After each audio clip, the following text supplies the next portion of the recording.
할렐루야. 네, 우리 성도님들 너무 반갑습니다. 옆에 계신 분들 많이 보고 싶으셨을 텐데 앞뒤에 계신 분들도 많이 보고 싶으셨을 테고 우리 한번 이렇게 인사했으면 좋겠습니다. 성도님을 누구누구 집사님을 보니 너무너무 행복하고 기쁩니다. 한번 인사해 볼까요? 너무너무 행복하고 기쁩니다. 그리고 한 번 더 이렇게 축복했으면 좋겠습니다. 우리 성도님이 집사님이 사랑하는 누구누구가 기다리는 그 예수님 이번에 꼭 만나기를 기도하겠습니다.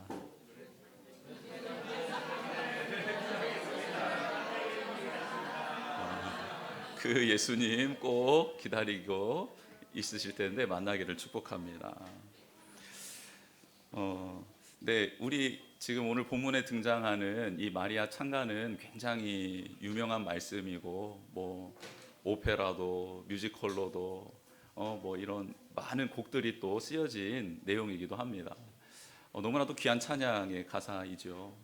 근데 이 마리아는 어떤 상황이냐면 이제 그 요셉이라는 멋진 남성과 함께 이제 결혼을 해서 아름다운 가정을 꾸리려고 준비하고 있었던 여인이었습니다. 그러면 이 마리아라는 이 처녀였던 이 여인, 이제 신부였던 이 마리아는 어떤 예수님을 기다리고 있었을까요? 한번 이렇게 생각해 보시면 좋겠습니다. 어떤 예수님을 기다리고 있었을까? 제가 잠시 그 결혼 전에 저의 모습으로 하고 이제 결혼식을 앞둔 저의 모습으로 이렇게 돌아가 봐서 나라면 어떤 예수님을 이때 기다리고 있었을까?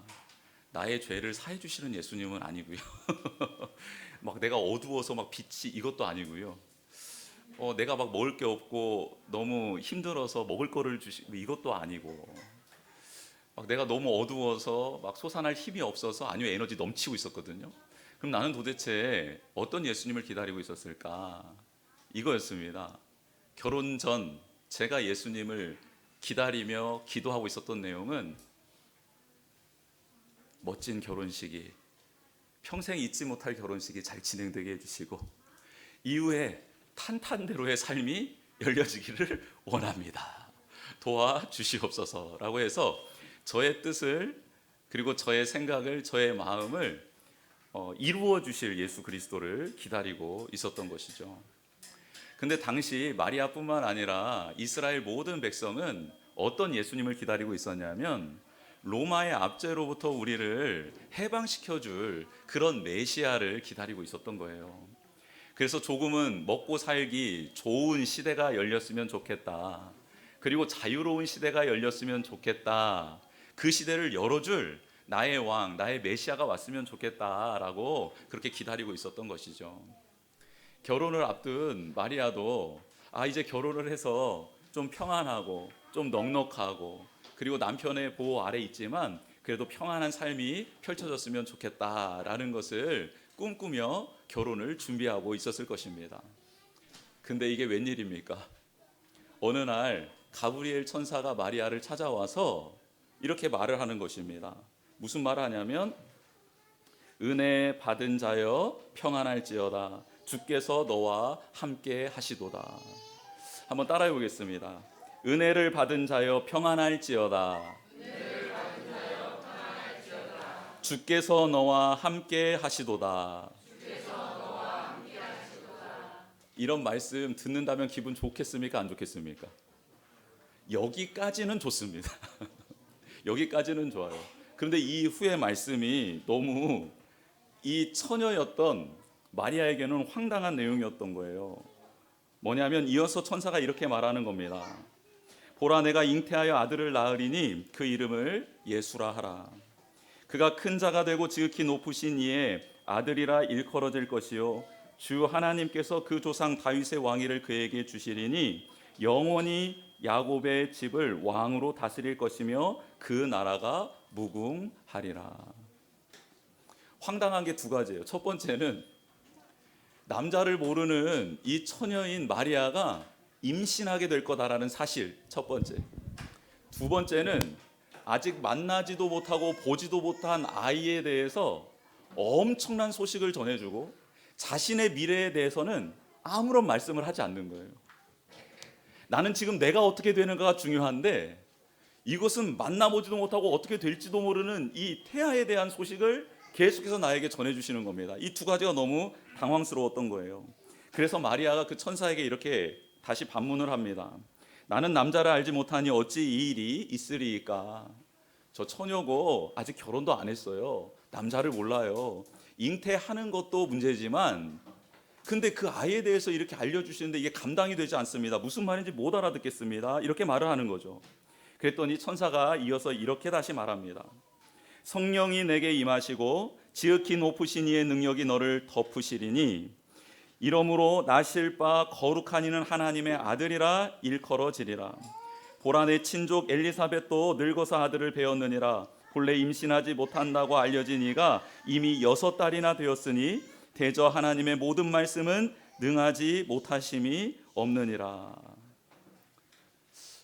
저 임신 못해요 라고 했더니 아니야, 성령님이 임하고 하나님의 전능한 손이 임하면 너는 임신할 수 있어 라고 말씀하시고, 그리고 저는 어떻게 되는데요? 라는 궁금증을 또 해소해 주시지 않으시며 또 나실 예수 그리스도에 대해서 말씀해 주시고, 이 일이 안 일어날 것 같니? 일어나. 너 친족 엘리사벳도 임신 못하는 나이였으나 지금 임신해서 이미 6개월이 지나지 않았니? 라고 그 증거까지 제시해 주고 계시더라는 거죠. 그랬더니 마리아가 그제서야 깨닫게 됩니다. 이것은 하나님의 뜻이 이루어지는 거룩한 통로로서 부름받은 거구나. 그리고 하나님의 뜻이 이루어진다라는 것을 확신 있게 전하는 이 천사의 메시지가 반드시 이루어질 거다라는 것을 나보고 믿으라는 사인이구나라는 것을 마리아가 깨닫게 됩니다. 여러분, 하나님이 아무에게나 찾아가셔서 하나님의 뜻을 이루어 주시겠습니까? 알아들을 만한 사람을 찾아간 것이죠. 마리아는 그런 존재였던 것이었습니다. 무섭고 두려웠지만 그 천사의 마지막 말을 듣고 난 다음 마리아는 이렇게 고백합니다. 주의 여종이오니 말씀대로 내게 이루어지이다. 말씀대로 내게 이루어지기를 원합니다 라고 고백을 하며 그 대화가 종결이 됩니다. 그리고 마리아는 정말 친족을 찾아가죠. 친족을 찾아가서 엘리사벳을 방문하고 또 그 안에서 참다운 기쁨을 누리고 좋은 이야기와 말씀과 또 기도의 자리를 찾게 됩니다. 그렇게 이제 회복이 되었던 마리아가 이제 하나님 앞에 찬양을 올려드리는 것이죠. 여러분, 그 대림절 기간 동안에 우리가 꼭 삼아야 될 거 한 가지가 있습니다. 그건 무엇이냐면 나를 찾아오셔서 내게 말씀해 주실 예수 그리스도 하나님을 기대하셔야 합니다. 하나님이 대화의 자리로 그 하나님의 식탁으로 우리를 초대해 주시지 않으면 우리는 계속해서 이 험난한 시대에 끝도 없는 이 암울한 시대에 젖어서 고통 중에 살아갈 수밖에 없다라는 거예요. 제가 다시 그럼 반문해 보겠습니다. 여러분, 마리아가 결혼을 하면 행복한 미래가 펼쳐질까요? 아닙니다. 당시 여인에게는 인권이 없었어요. 그리고 당시 여인이 결혼한다라는 것은 고생의 길이 열리는 것이었습니다. 그리고 그 여인들의 말은 법정에서도 효력도 없었어요. 그리고 남편이 혹 죽게 되잖아요. 그러면 아무 일도 하지 못한 채 그렇게 죽어갈 수밖에 없는 처절한 삶의 현장이 바로 그의 미래에 있었던 것이죠. 결혼한다고 해서 왕족과 결혼하는 것도 아닙니다. 요셉이 그리 잘 사는 사람도 아니었잖아요. 목수였잖아요. 그러니 핑크빛은 가지고 결혼을 하지만 그의 미래는 암울했던 것이죠. 우리는 이 세상을 살아가면서 참 많은 노력을 합니다. 도전을 합니다. 왜요? 조금 더 나은 삶을 살기 위함이죠.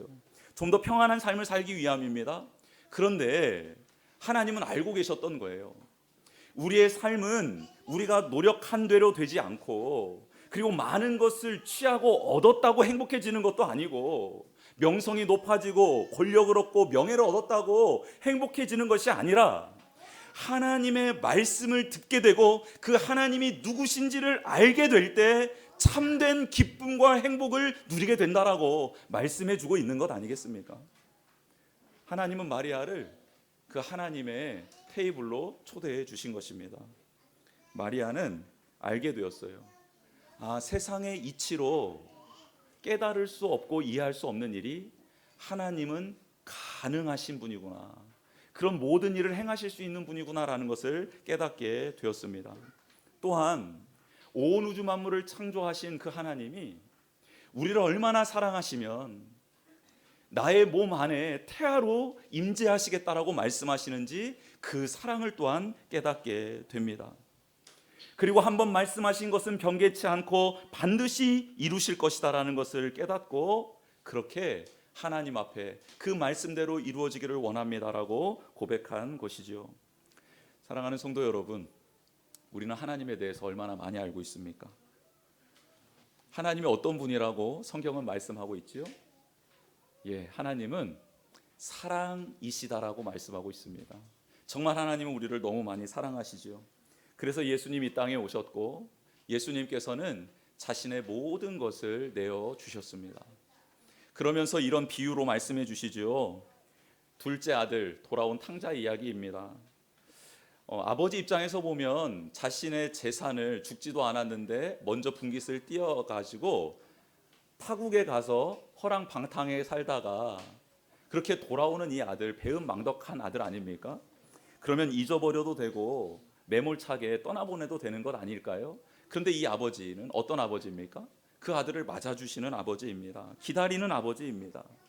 돌아온 그 아들을 온전히 씻어주고 새 옷을 입히고 가락지를 끼워주고 새 신을 신겨주면서 잔치를 벌이시는 그분이 바로 아버지, 우리 하나님 아니십니까? 사랑하는 성도 여러분, 우리가 혹 하나님께 배은망덕한 짓을 했을 수 있습니다. 그렇죠?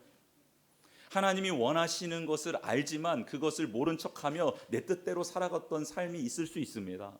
그런데요, 이 대림절 기간에는 그 하나님이 그 누구든지 다시 돌아오라고 팔을 펴시고 품을 내어주시는 절기이고, 이 절기뿐만 아니라 모든 날을 그렇게 기다리고 계신다라는 것을 깨달으라고 주신 귀한 새로운 날인 줄 믿습니다. 이 시간 그 하나님께 나아가는 우리 모두가 되기를 주님의 이름으로 축복합니다.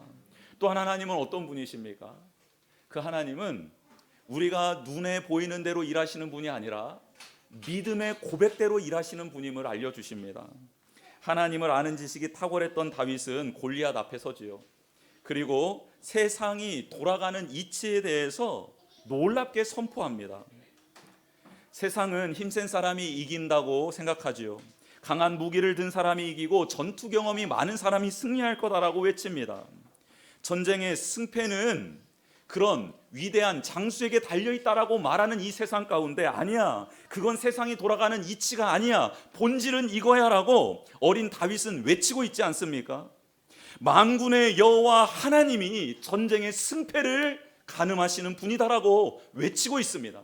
눈에 보이는 것, 그 이면에 있는 그 너머에 있는 하나님의 영광을 볼 줄 아는 사람, 그렇게 역사하고 계시는 하나님을 볼 수 있는 사람이 우리가 되기를 하나님은 원하고 계시는 것이죠. 너는 칼과 창과 단창으로 나오면 이길 줄 아느냐? 그런데 이 싸움의 승패는 하나님께 달려있고 나는 만군의 여호와의 이름으로 너에게 나갈 것이며 그 하나님은 이스라엘 백성에게 승리를 안겨주실 것이다 라고 외치며 나아가 승리하는 게 다윗 아닙니까? 여러분, 우리에게도 지금 하나님은 그 눈이, 그 세계관이 열리기를 원하고 계십니다. 여러분, 마리아는 정말 위태로운 상황이었습니다. 당시 율법으로는요, 가늠한 여인은 끌려 나와 돌에 쳐서 죽임을 당하는 게 율법이었습니다. 그러니 얼마나 위태로운 상황이었겠습니까? 다행인 것은 요셉이 착한 사람이었다라고 성경에 나와 있습니다. 그래서 천사가 가서 요셉에게 이 상황을 설명해 주니 요셉이 그 말씀을 받아들입니다. 받아들이고 마리아를 보호해 주지요. 약혼은 했지만 동침하지 않습니다. 그리고 그 태중에서 자라나는 아이가 정말 메시아임을 믿고 기다리는 요셉의 모습을 보게 됩니다. 인간적으로는 이 상황이 전혀 기쁜 상황이 아닙니다. 그런데요, 오늘 본문에서 마리아는 찬양하며 기뻐합니다. 기뻐할 상황이어서 기뻐하는 것 아니고 찬양할 상황이어서 찬양하는 것 아닙니다. 그녀는 이 모든 상황을 뛰어넘어 나와 함께 하시는 하나님의 은혜와 능력을 믿고 있고 누리고 있기에 찬양하고 있는 것입니다. 사랑하는 성도 여러분, 우리는 지금 찬양할 상황입니까? 기뻐할 상황입니까? 아닙니다. 좀 힘드시죠? 고통스러우시지요? 찬양은커녕 웃을 수도 없는, 하나님의 이름을 부를 수도 없는 상황에 처하신 분들도 많이 있습니다. 그런데 지금 하나님이 이렇게 말씀하십니다. 네가 내가 누구인지를 알면 찬양할 수 있다, 기뻐할 수 있다라고 말씀하십니다. 무에서 유를 창조하실 수 있는 하나님, 그런 전능하신 하나님이 나를 사랑하고 있다라는 그것을 깨닫기만 한다면 너는 찬양할 수 있고 기뻐할 수 있다라고 오늘 말씀하고 있습니다. 성도 여러분, 마리아는 그렇게 찬양하며 눈이 열렸습니다. 세상의 기준으로 자신을 바라보지 않고 다른 사람의 평가에 따라 살아가는 사람이 아니라 이제는 하나님의 관점으로 세상을 바라봅니다. 그의 창가에도 등장하고 있듯 교만한 사람이 있었습니다. 자신의 권세만 믿고 의기양양하게 살아가는 사람들이 있었습니다. 자신의 배밖에 모르는 부자들이 있었습니다. 그런데 그런 사람들이 이제는 불쌍해 보이기 시작하는 거예요. 그들 앞에 놓여 있는 심판이 보이기 시작한 겁니다. 반면에 하나님의 긍휼을 구하고 엎드린 자들에게는 하나님이 긍휼을 베풀어 주실 뿐만 아니라 그들을 위로하시고 높이시며 그들의 갈급한 심령과 빈곤의 자리를 채워주시는 하나님의 손길을 보게 된 것입니다. 눈이 열린 것이에요. 이제는 보이게 된 것입니다. 이제는 슬퍼해야 될 일과 기뻐해야 될 일을 분간할 수 있게 된 것이지요. 여러분, 마리아는 어느 곳에서 예수님을 낳으셨습니까? 마구간입니다. 말구유 냄새나는 주변 환경에서 그렇게 예수님을 출생했습니다. 주변 환경을 보면 절망하고 낙담하고 슬퍼할 일들이 가득한 상황 아닙니까? 그런데 마리아는 구유에 누인 예수 그리스도의 영광을 봅니다. 그 모든 상황 속에서 예수님을 바라보고 예수님이 누구신지를 고백하고 그 예수님이 어떻게 이곳에 오셨는지를 아는 지식으로 말미암아, 그 감격으로 말미암아, 집중하는 믿음으로 말미암아 그는 그곳에서도 하나님을 찬양할 수 있는 여인이 되었습니다. 우리의 시각은 어떻습니까? 왜 슬퍼하고 있고 무엇을 두려워하고 있습니까? 왜 가만 멈춰서 있고 한 발자국도 앞으로 내딛지 못하고 있습니까? 평소보다 7배나 뜨거운 달궈진 풀무불이 다니엘의 세 친구들에게 그 앞에 놓여 있었습니다. 그 왕이 만들어 오는 신상에 절하지 않으면 너희들은 당장 이곳에 들어가서 죽을 거야 라고 말을 하는데, 그 다니엘의 세 친구들은 그 왕과 신하들 앞에서 이렇게 외치죠. 저희들은 왕 신상 앞에 절할 수 없습니다. 우리는 하나님을 경배하는 사람입니다. 그래서 저희는 이 뜨거운 불을 무서워하지 않습니다. 이 불이 끝이 아니라 이후에 하나님의 나라, 하나님의 영광이 기다리고 있기 때문입니다 라고 하며, 하나님이 살려주시지 않는다고 해도 저희들은 이 불 속으로 들어가겠습니다 하며 불 속으로 들어갑니다. 그런데 놀라운 일이 일어나죠. 들어간 사람은 다니엘의 세 친구 3명뿐이었는데 그곳에 한 사람이 더 서 있었습니다. 그리고 그들은 머리털 하나 그을리지 않고 온전한 몸으로 다시 나오게 된 것이죠. 그들은 그 자리에 있었던 왕과 신하들이 불쌍해 보였던 것입니다. 자신을 구원하지도 못하는 신상에게 절을 하고 그것이 자신을 구원해 줄 것이라고 착각하며 살아가는 그들이 불쌍했던 것이고, 그들은 진짜 살아계신 하나님이 누구신지를 증명하고 싶었던 것입니다. 물론 초대교회 성도들 중에 화형을 당해 순교하신 분들도 참 많이 있습니다. 다니엘의 세 친구들처럼 믿음으로 나갔지만 그들은 구원받는 게 아니라 불에 타서 죽는 게 그들의 삶의 끝이었습니다. 그러나 결과는 달랐지만 초대교회 성도들도 다니엘의 세 친구가 보았던 것처럼 하나님의 영광을 보고 이게 끝이 아니라 우리를 맞이해 주실 하나님이 계심을 보았던 것이죠. 그래서 타들어가는 그 고통의 순간에도 그들은 찬양할 수 있었고 기도할 수 있었고 감사할 수 있었던 것입니다. 예수님도 십자가에서 부활의 영광을 보셨지만 그 십자가에서 내려오시지 않았습니다. 처참하게 십자가의 모진 고통을 다 담당하셨습니다.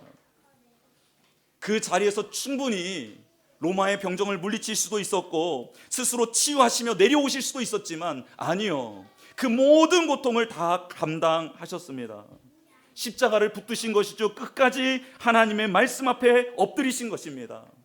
이 고난 끝에는 하나님의 영광이 있음을 보고 그렇게 참고 인내하고 하나님을 붙들으셨던 게 바로 예수님 아니셨습니까? 여러분, 그렇듯 마리아는 약속을 믿게 됩니다.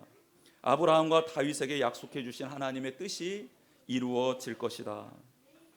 그리고 자신 안에 이루어졌다. 그래서요, 이제는 이전과 이후가 말씀 듣는 자세가 달라지고 하나님을 찬양하는 곡의 깊이가 달라지고 또 하나님을 따라 살아가는 순종의 삶이 완전히 바뀌는 마리아의 모습을 보게 됩니다.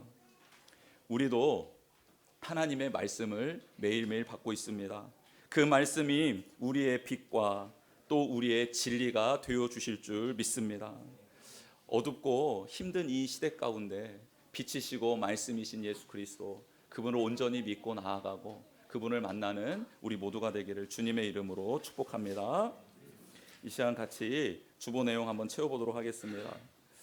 하나님의 은혜와 돌보심 가운데 있는 우리는 상황을 뛰어넘어 기쁨의 찬양을 부를 수 있습니다.